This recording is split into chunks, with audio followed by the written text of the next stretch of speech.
And here we go. Good afternoon and welcome everyone to the second Saturday seminar series. I'm Susan Jones, and here with me today is Charles D. Ferdinando at the Animas Museum. Yeah, we're kind of lucky today. It's not so hot, but we totally understand the classroom can get warm. But if you're watching with a cool beverage and the comfort of your home, welcome. We're glad to have you. And this webinar will be recorded. Last month, just as we were Zooming, the Joy Cabin finally got a new roof. After something like 24 years, the roof that Charlie will talk about today was pretty much failing, and we were very worried for several winters that it wouldn't last. But luckily, last year wasn't too bad, and now we can totally relax. Now, this roof project was funded by the Methodist Thrift Store and the City of Durango Lodgers Tax and Arts and Culture Fund. And the Durango Creative District. That's a mouthful to say, but we certainly do appreciate their help in getting the roof completed. The Joy Cabin is a big part of the museum experience. Everybody loves stepping back into the 1870s and wondering how people lived when they first got to the Animas Valley. And although it's moved a couple times, which we'll talk about, it's still very much a physical link to the past that reminds us why the museum is here and why it's important. So we wanted to take this opportunity to talk about and record the history of the cabin and acknowledge Charlie's hard work and expertise. If it weren't for him, it wouldn't be here today. So today, Charlie's going to share the history of the cabin and how it got to the grounds of the Animas Museum. But before we jump in, as usual, some quick Zoom housekeeping. We're using Zoom's webinar feature, which means that you're all muted and your videos are off. At the bottom of your screen, and you might need to mouse down a bit to see it, there are some icons. To minimize distractions, we've disabled the chat function today. So if you have an immediate issue or question, please click on the Q&A icon and we'll be monitoring that. Now hold your questions.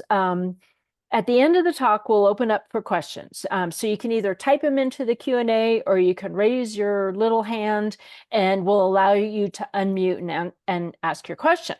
So if you're here at the museum today, hold all your questions. What we're going to do is once we answer the questions online, we'll shut down the Zoom and Charlie will go downstairs and answer any questions in person. And any of those questions that come up, we'll try our best to get those questions and answers in the show notes so nobody will miss anything. This session is being recorded and you will receive an email in 24 hours with a link to that recording and any questions or anything that comes up today. So with that, let me turn it over to Charlie. Good afternoon, everyone. Thanks for being with us today. The title picture here, of course, shows the cabin as it is today on the grounds of the museum here. But we're going to go back in time and talk about the beginnings of the cabin. And to do that, we have to talk about Animas City.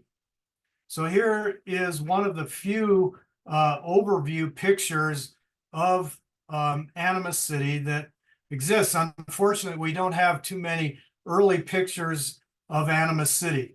This particular photograph was taken in 1897 by government photographers who were part of a U.S. Geological Survey, and they were taking pictures looking east towards the Florida to show the glacial moraines that made up the hills in the valley here. So in this picture, again, this is 1897. It's past the heyday of Animas City.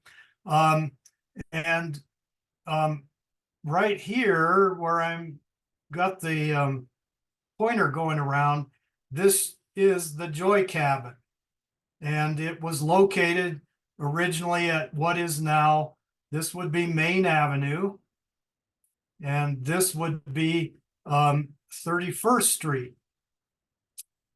And about the only other structure that's still standing in that part of town that's still recognizable is this building over here to the left, which is a stone barn, which is still standing in the alley behind the Max Liquor Store. And City Market would be right in this area. And over here is what today is 32nd Street. And you can see the bridge here, which was built probably right at the beginning of Animas City's founding. And what is today 32nd Street was the toll road going east to the Florida and then on to Pagosa Springs. So when was Animas City founded? Well, this land that we're all looking at, this is the Oxbow area of the Animas River north of town. In here, this is all floodplain to the north. In Retha Luzar's book about Animas City, it's called The Animas City Story. It's about the only book that's ever been written about Animas City's history. She was a resident of Animas City. Her family went back very early in this area. Anyway, she found out that the land that Animas City was located on was part of homestead land taken up by John Fowler. And John Fowler, normally a homestead would be 160 acres. She discovered that John Fowler had 640 acres. So that is 4 homesteads. Most likely, he had his wife file on another 160 acres, and maybe he had 2 adult children that were qualified to, were of age to where they could file. But anyway, the Fowlers ended up with 640 acres. And for some reason, people started building structures in this area along the Animas River. Here's the Animas River running through town. And this area was opened up to legal settlement and homesteading by February of 1874 due to the Bruneau Agreement, which was ratified by Congress. La Plata County was created in February of 1874.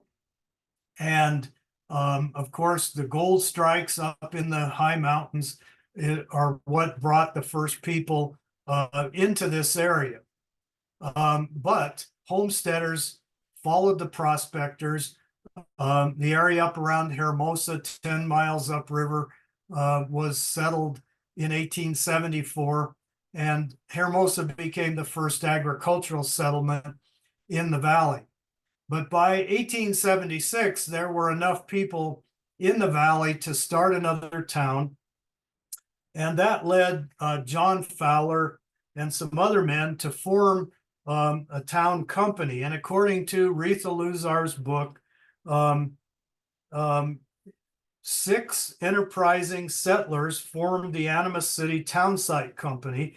And on August 26, 1876, the Fowler Ranch was purchased by the following members: J.D. Ankeny, Canfield Marsh, Rule L. Nutt, Hemmel Schwenk, Ira Smith, and W.E. Earl. And those names were taken from abstract records. And they drew up the following articles of incorporation. Article 1 said their purpose was to lay out, found, and to occupy as a town site situated on the east and west banks of the Animas River, extending north where the Animas Valley widens and south near where Junction Creek enters said river. And this was filed with the state of Colorado and the county of La Plata. Article 2 mentioned that there was capital stock of $3,200. There were 32 shares sold at $100 per share. Article 3 says the corporation is to last 20 years. Article 4, to be managed by 4 trustees. The trustees for the first year were to be the incorporators. Article 5 says business is to be transacted in said county and general offices to be located in Animas City. Article 6 states a plat of Animas City is to be filed with these articles. A plat of the town with the above articles was filed on September the 6th, 1876 in the United States Land Office in Lake City, Colorado. And that was thus the birth of Animas City, Colorado. Now, there was an earlier settlement up south of Baker's Bridge that was also called Animas City, but it was very short-lived, and it was an illegal settlement that existed about 1860. So there's a lot of confusion when we talk about Animas City because, again, of the two different locations. So again, this picture that you're looking at is from 1897. So if we look at Main Street here, it's probably hard to tell from your viewpoint, but there are railroad tracks running up the center of Main Street. Those were not the Denver and Rio Grande railroad tracks. Those were the Durango Railway and Realty Company's trolley tracks, electric trolley line. It ran from the depot in Durango up the center of Main Street all the way to 2nd Street in Animas City, which today is 32nd Street. And again, there's poles all along the Main Street here that suspended the overhead electric wire for the trolley car. Across the river, right over here is a log cabin that was occupied by the Schaff family, and Olga Schaff Little actually grew up in that house, and there was a corral there where her and her brother broke horses and trained horses. This other big white building here, again, this was the Connors Dairy. So again, this view of Animas City is when Animas City was past its heyday. Durango had stolen the fury from Animas City, but Retha Luzar claimed that at one time Animas City had upwards of over 2,000 people. I'm not so sure about that, but she said by 1948, when Durango finally annexed Animas City, that the population was only around 500. And that sounds reasonable. Also in this picture, right here in the foreground is the 3rd Animas City School. It was a brick building that opened in 1880 that was located at the corner of what is today 31st and West 2nd. West 2nd was originally called Mountain Street. And what is 31st would have been 3rd Street in Animas City. And then right behind over here on facing Main Street was the Roberts house. And up here, if we followed Main Street up the ways here, and it's hard to tell, but the original Animas City School was located about here where I have the red mark, and across the street from it was Thomas Graydon's log house or log cabin. Also, the railroad had a depot next to the railroad tracks down here by the river, right here near the intersection of 2nd Street or 32nd Street today. So, and again, there's a big barn up here, and right out of the picture up here would have been the Duryea smelter in Animas City, or Duryea smelter in Animas City, which was built in 1884, and it operated up until past 1916. So anyway, down here where the Joy Cabin was, for years we have been trying to researched the title to that property, and it's very, very confusing. The cabin may have actually predated the incorporation of Animas City. It was, once the town was laid out, the cabin was located on lots 57 and 59 on Main Street of Animas City. Today, when Durango took over Animas City, the lot description was changed to lots 29 and 30, block 45 in the city of Durango, which is really confusing. But anyway, the earliest land transactions that show up in county records go back to 1878, when J.H. Pinkerton, who at the time was the county judge, is trying to sort out title to property in Animas City, and he issues a patent, a land patent, and the first person we find on the records is a man by the name of Thomas L. Loftus. In 1882, a man by the name of Charles B. Joy shows up as purchasing a tax sale certificate. And again, in 1887, C.B. Joy is shown to be again purchasing another tax sale certificate on that property. And in 1891, the tax certificate was again purchased by C.B. Joy.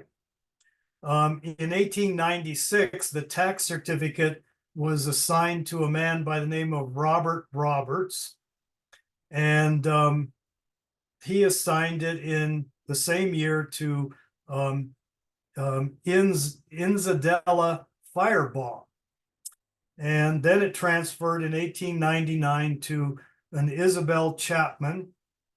And in 1901, it goes back to Thomas L. Loftus, who in 1905 sells it to Augusta Wilkerson. Now, she happened to be the grandmother of Martha Simpson, and we'll talk about her a little bit later. And Augusta Wilkerson had the property up until 1946, when it was acquired by Virgil Walls and his son-in-law and daughter, Fury and Barbara Tedeschi. And in 1949, they transferred ownership to George and Laverne Horther, who owned the Animas City grocery store. Then in 1953, title transferred to Mike and Ellen Valent and Charles and Clara Mason. Charles Mason was Dr. Charles Mason. And at that time, Valent and Mason, the Masons, donated the cabin to be moved off the property. They wanted to redevelop the property. The move did not actually happen until 1958. Now, here's a great early map, a hand-drawn map of Animas City that was drawn by Andy Chitwood. And again, he drew this map in 1943 at the age of 78 years old. And he noted that this was his recollection of Animas City between 1876 and 1880. And he numbered all of these different structures. So again, this would be 2nd Street, which is now 32nd. And right here in the middle is the river and the bridge going over the river. Over here to the left is Main Street, and so forth. And he shows the Duryea smelter upriver here in Animas City. And over here on Main Street, he shows the original school which was a log cabin built in 1876. You also note right here, he indicates there was a military camp. Well, this was in 1879, and there was another military camp on the east side of the river. Now, why were there two military camps? Well, over here on the east side, this was Buffalo soldiers. This was black soldiers who were segregated from the white soldiers that were encamped over here on the east side. Now, why were the troops here? Well, they were moved from Pagosa Springs to Animas City because there was fear of an Indian uprising. And so they were sent to the Animas Valley to protect the population. The bulk of the population in Southwest Colorado was right here in the Animas Valley. So the winter of 1879, troops were stationed here in Animas City. Now, a lot of people feel that it was the merchants who wanted the troops over here because they could profit from them by having them in town all winter during the slow time. So anyway, they came over from Pagosa Springs from the encampment over there. And then in the spring of 1880, the government decided that the troops needed to be closer to the population center, and they decided to build a new fort on the La Plata River, and Fort Lewis was moved over onto the La Plata beginning in the spring of 1880. So anyway, this map is not to scale, and Andy Chitwood himself, when he found out that it was going to be published in the Daughters of the American Revolution's Pioneers of the San Juan Country, he wrote a little disclaimer where he described it as being inaccurate and incomplete, and to take it as a good intention.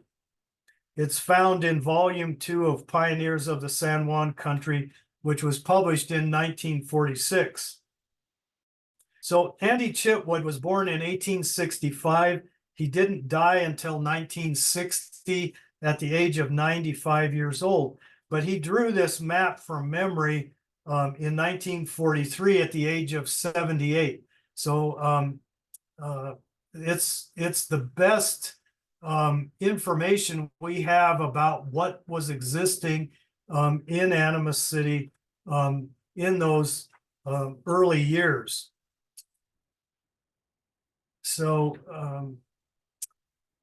let's move on here. So this picture shows the cabin, again, still sitting down at what is 31st and Main. And this picture is taken between 1953 and 1958 before it was moved. And you can see that this other building was built and connected to the cabin. This was not the original building that sat on the lot back in earlier days. In that earlier picture that I showed from 1897, the building that was next to the cabin had a different roof configuration. But anyway, the building as it stood in this picture, Virgil Walls had purchased the property, and he operated originally a second-hand store and an upholstery business in the two structures. Later, instead of just a second-hand store, they got fancy and said they also had antiques and so forth. So what you can't tell from this picture, you can see there's a modern fire hydrant out here right on the curb of Main Street. There's modern street lighting here again that reflects the period after annexation by Durango. But what you don't see here is that this lot drops off precipitously from Main Avenue. The cabin was not on level ground. The cabin had a full basement underneath it. And so it was double the size. It was a two-story structure. The basement had a ground level entrance at the back. So again, Augusta Wilkerson owned the building for many, many years. And Martha Simpson, her granddaughter, spent a lot of summers in the house with her grandmother. And her recollection was her bedroom was in the cabin. And she remembered that the walls were all wallpapered with old newspaper, not wallpaper, but old newspaper. And she was fascinated by reading the old newspapers when she got bored. So by 1958, in the city directories, nothing is listed on these lots in Animas City. So the structure, this other structure was torn down, and the cabin got moved in 1958. Here's another view of the cabin. This is an early color photograph, probably taken just prior to the cabin being moved. This image is attributed to Irma Campbell Lawfield. She was the granddaughter of Charles Neglin, who occupied the cabin and actually operated his blacksmith shop in Animas City on this site. And she probably took this picture just previous to the building being moved. The word got out that the building was going to be destroyed. And that got the attention of old timers who formed a group called the Four Corners Museum Association, who started raising money to move the cabin and preserve it for future generations. So probably Irma was in town visiting her sister, Isabella Dwyer, and she probably snapped this picture because she knew about its history and connection to their family when her grandfather, Charlie Neglin, was the first blacksmith in Animas City and actually had his shop here at this building. So the cabin gets moved down Main Street to Brookside Park. And that again is where the 315 locomotive was located for many, many years. The Chamber of Commerce was also relocated to Brookside Park at this time. And you can see the cabin here after the move, where it had been placed on a foundation. And the Four Corners Museum Association did work on the building and opened it as a small museum. So this photograph is taken on the Junction Creek side of Brookside Park, looking east. So on the other side of the locomotive here would have been Main Avenue, and you can sort of see the peak of a roof in the background over here, and that's the house that I grew up in. We lived directly across the street, which is now where the parking lot for Durango High School is located.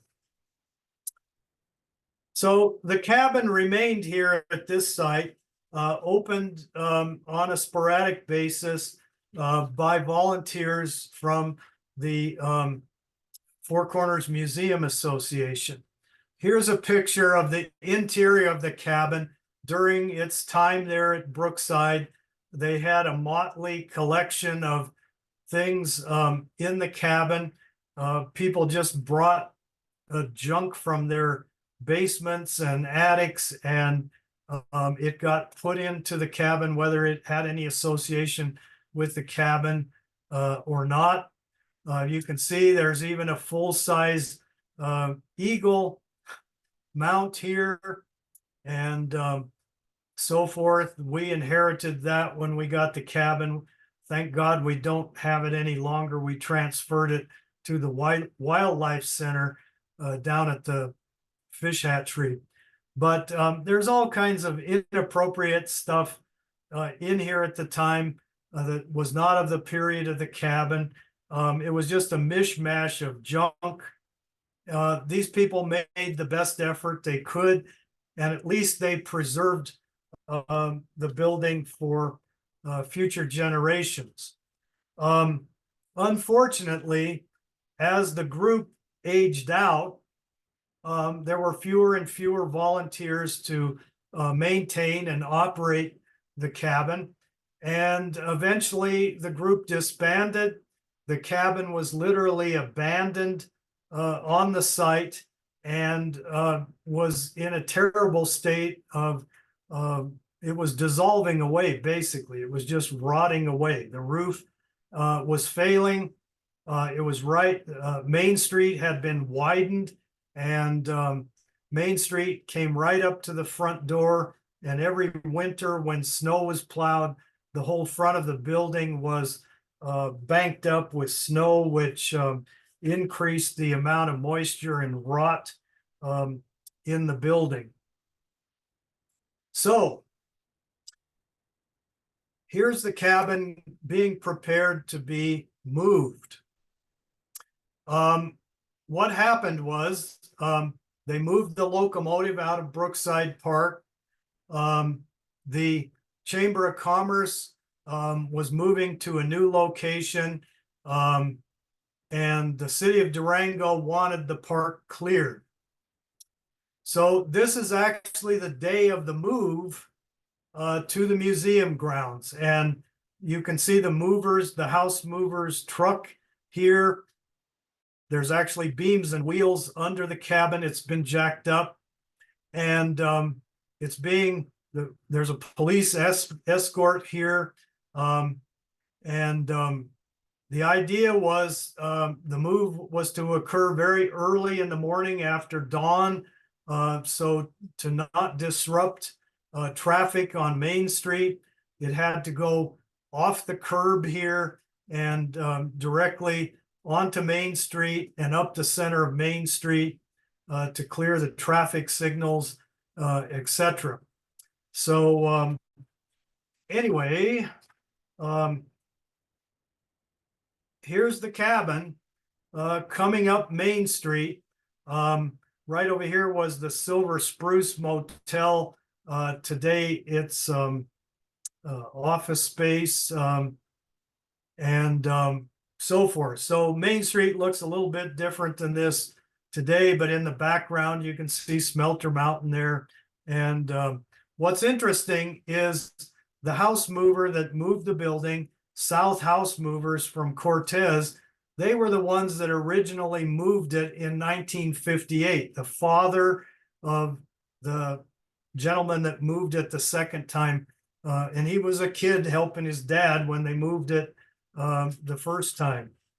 So anyway, here the cabin arrived at the museum grounds, and Mr. South is backing the cabin onto the lot. We had a foundation prepared, and the idea was to back the cabin right onto the foundation, and then it would be lowered onto the foundation. Well, when you look at this picture very closely, you can see how badly deteriorated the structure was becoming. We're lucky it didn't collapse coming up Main Street. The mover himself was very concerned. He said, there's no guarantee that we will get this up the street in one piece. He took every effort to put chain bracing diagonally inside the cabin with metal stays on the outside of the walls to hold everything together. We knew it was in bad condition, but until we got it up here and really looked at it closely, we really had no clue as to what we had got ourselves into. So again, South House Movers moved it originally in 1958. This picture was taken in October of 1988. So it was in Brookside Park for 30 years. And again, it was lucky it survived for 30 years there. So again, here is a very close-up picture of what we were having to deal with once we got it here. This, you can see this log here is almost totally rotted away. The joints have totally separated. There's a major piece of this log missing. All of these lower logs are almost gone. This particular cabin was built with what was called half dovetail notches. And the notches were designed to shed water away from the joint. They all slope down. So if water gets in that joint, the water runs out to the outside surface and down. There's these other illustrations here show different types of joints that can be used in cabin building, but this particular building was what we call half dovetail. And it took a lot of skill. These are not round logs. These are hand-hewn logs. In other words, they took a round log and flattened two sides to make a better looking building. So anyway, we determined that there was so much rot, and we also determined that all of the sill logs that needed to fit on the foundation were totally missing. They had rotted away and had never been replaced. So that's where I stepped in, and we had to dismantle the cabin. Every piece had to be marked with metal tags, stamped with numbers, and we laid everything apart. And we had to start from the ground up. And this is so we had to acquire new timber. Now, what we tried to do initially was to find another log structure that we could salvage historic timber from to do this repair work. Well, we did get some logs from a log structure that was being demolished in Pagosa Springs, which had probably been one of the early military structures in Pagosa Springs. But that structure was smaller than the cabin. And so there wasn't enough long timber to provide sill logs. We did use some material from that structure in other parts of the cabin, but the sill logs had to be totally recreated. So we had to have trees cut. These trees were cut up at the Red Rocks Ranch on County Road 250, north of the Bar D. And the owners at the time donated the timber. Of course, it was green timber. So we had to lay it out, peel the logs, and let it air dry for at least a year before I could start forming them into the sill logs. And this picture just shows me with an adze starting to flatten one side of the log. When we moved the cabin, and this shows the cabin after we're actually reconstructing it. This is after the sill logs were replaced and we started putting the walls back up and a roof on. But over here on the south side of the lot, there was a huge spruce tree that had been planted by the neighbor about 50 years earlier, and it was ready to split. It was starting to blow down, and we had to remove it because we were afraid it was going to fall on the neighbor's house. So we did not want that timber to go to waste. So we brought in a portable sawmill, and we took these huge logs in 10-foot sections and milled. We sawed boards from that spruce tree that we cut down. And you can see over here, we started piling the sawn boards for air drying. But we brought this sawmill right to the site and produced boards that we could use for the floorboards in the cabin. Here again, this shows the cabin after the walls were put back up. Over here, you can see new timber, which replaced rotted timber that was totally gone.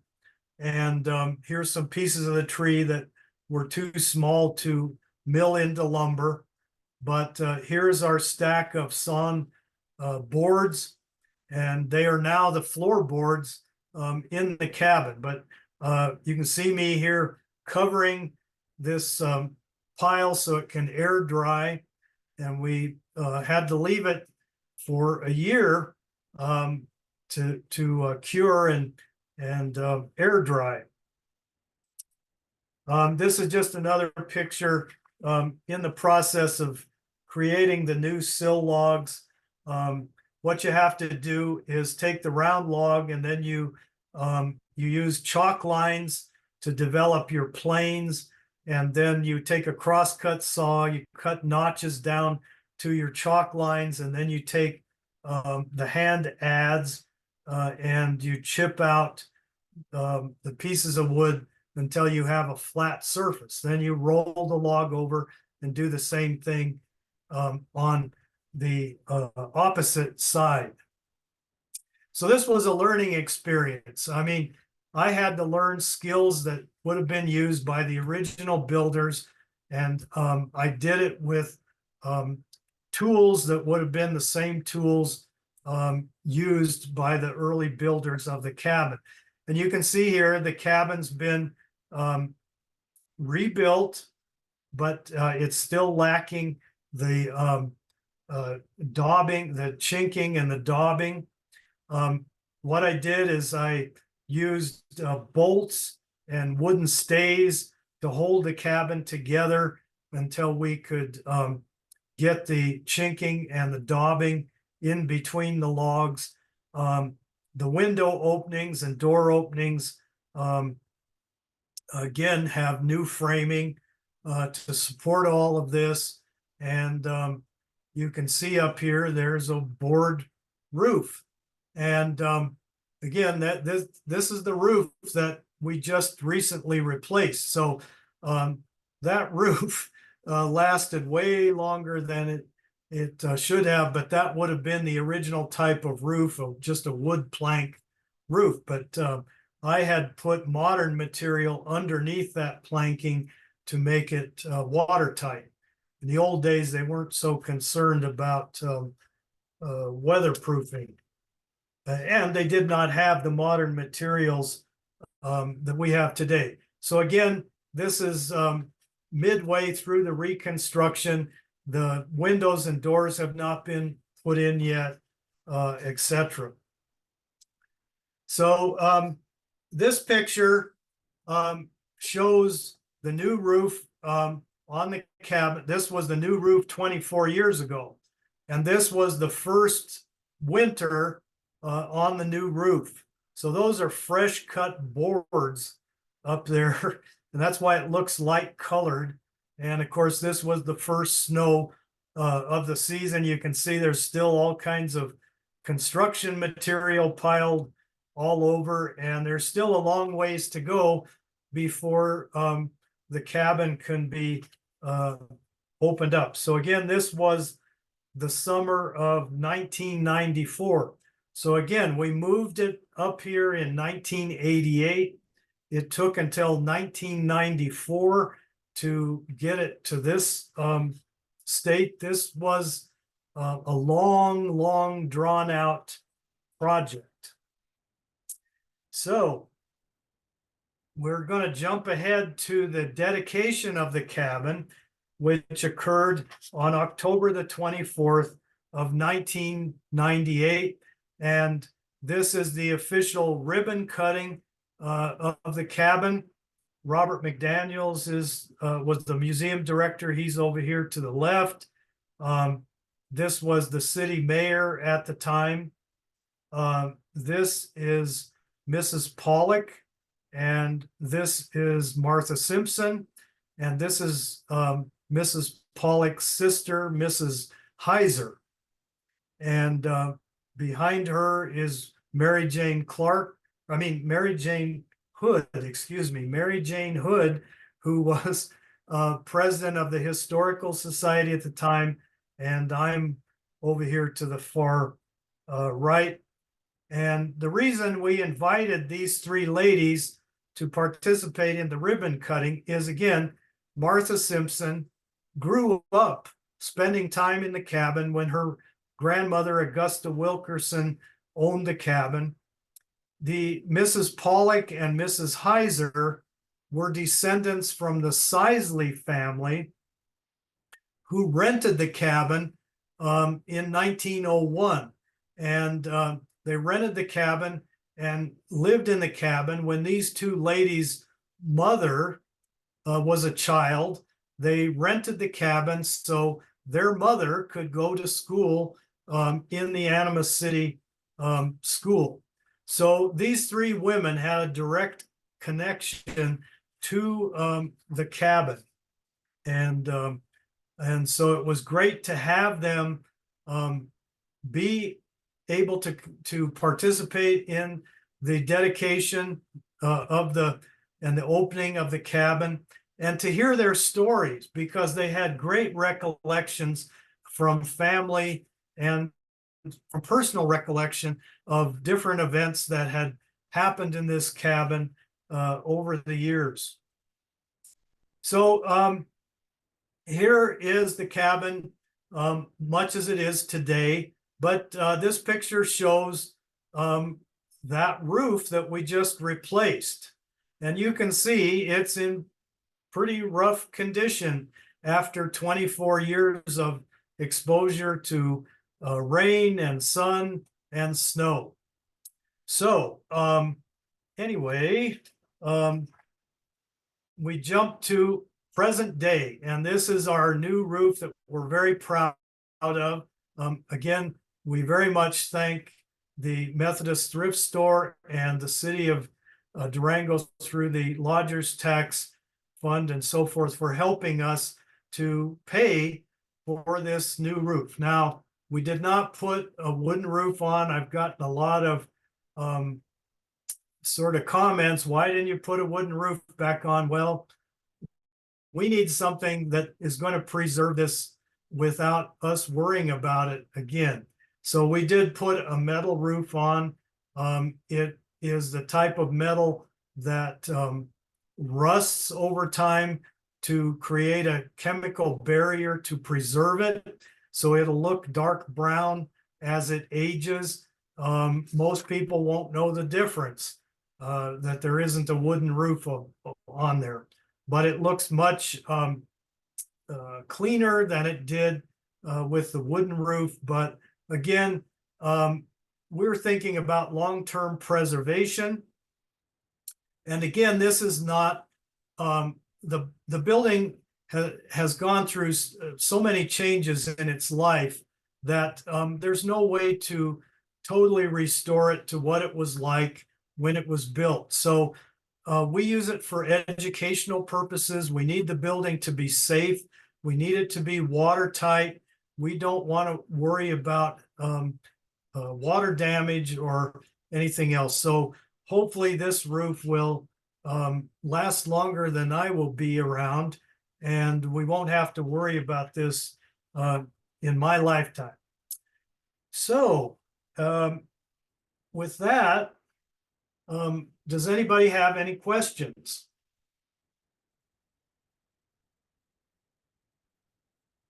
All right, if you're watching on Zoom, go ahead and type them in the Q&A or raise your hand and we will allow you to unmute.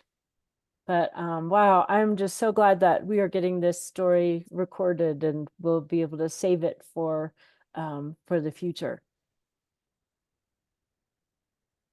I'm not seeing any questions online. Let me go jump ahead to our shameless self-promotion. And if you have questions, stick them in.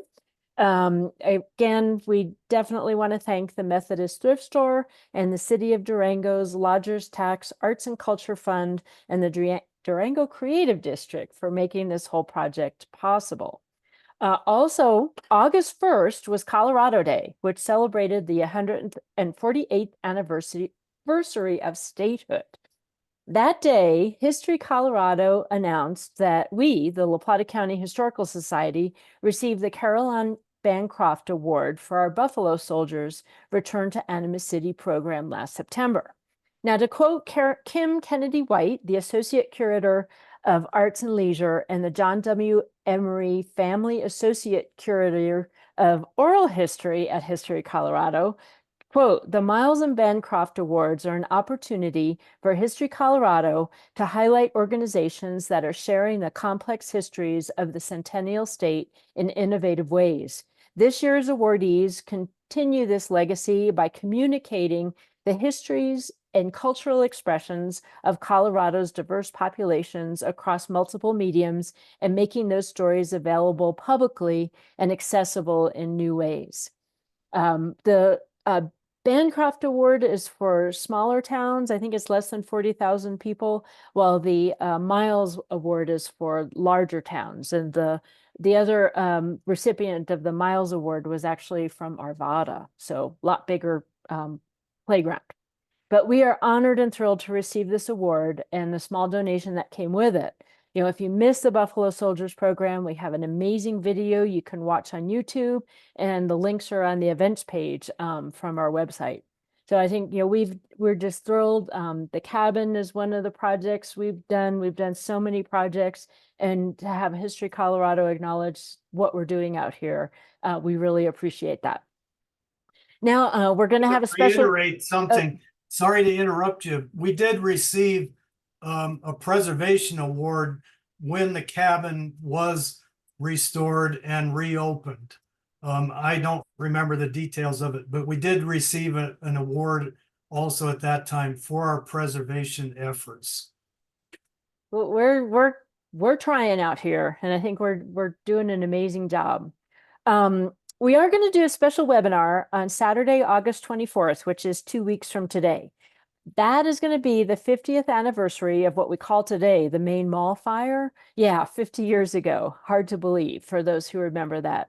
Both of our local historians, Charlie and Ed Horvat, who's with us last week, were there for the fire and have stories to share. Again, we're going to be on Zoom. We're going to get, this is kind of a last minute thing, but we're going to pull it together. We'll have a link posted this week so you can sign up. We'll stream it in the classroom, but we'll warn you, it could be warm. And we will not be offended if you watch in a comfortable spot with a cool beverage, but we will record that webinar as well. Then next month, our second Saturday seminar is going to happen on the third Saturday, which will be September 21st. September is History Live Month, presented by the Southwest Colorado Humanities Roundtable, of which we are a proud member. So stay tuned for more information on all of those events. I think the publicity is going to start coming out this week, but there's all kinds of things happening, like a Chautauqua presentation, lifelong learning resumes, and Charlie is going to reprise his talk on the history of old Fort Lewis. And you know, there's all kind of book talks and all kinds of things going on in September. On the 21st, our event will be back to school day here at the Animas City School. You know, this school, they started building it in 1904, so it's 120 years, and we're going to kind of celebrate that. So if you went to school here, come back for a school reunion. We're going to do a webinar on the history of the Animas City School, and we want to encourage local educators to come by for an open house to see what resources that we have available. one of the most fun things we do besides visit the Joy Cabin with the school groups that come here on field trips is our classroom experience. And I bet there's a lot of adults that would love to see that. So we're hoping to get some of our wonderful docents to recreate the teaching school in 1905 or 1906, so everybody can experience it. Again, more info to come on our e-blast and on our website, and there will be cake, I'm pretty sure. Let's see. If you enjoyed last month's talk, it is posted on our website, and we do have copies, signed copies of Ed Horvat's book, Images of America, La Plata County, for sale here at the museum. They are for $24.99 plus tax. Maria has a bunch as well. And Ed is going to be doing some more book signings. He'll be at Maria's on September 12th at 6 p.m. and at the Pine River Library in December, and he's hitting up all three of the local Rotary clubs. We got a question that came in. Charlie, are the steps an estimate of what was there in that time period? Front step, no, those are required by city ordinance to have a safe entrance. There were no steps or porch originally. It was at ground level. Yeah, sometimes There'd been one rock there, but that was it.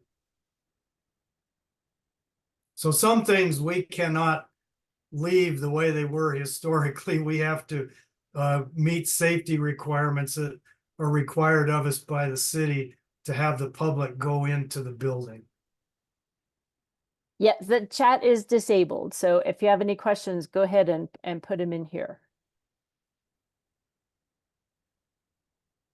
Okay, no more questions. What we'll do is we'll head downstairs and chat with the people who are in the classroom. And you last time to keep up with us, join join the Historical Society, visit our website for more resources. We also have an online exhibit on the Joy Cabin. If you click on collections and then online exhibits, that's kind of fun. And we'll put this video up there as well. Subscribe to our e-blast, follow us on Facebook, like us on Instagram. And if you would like to see continued programming like this, be sure to hit the donate button on our website. We appreciate your support and thank you for joining us today. Have a great weekend. Thanks, everyone.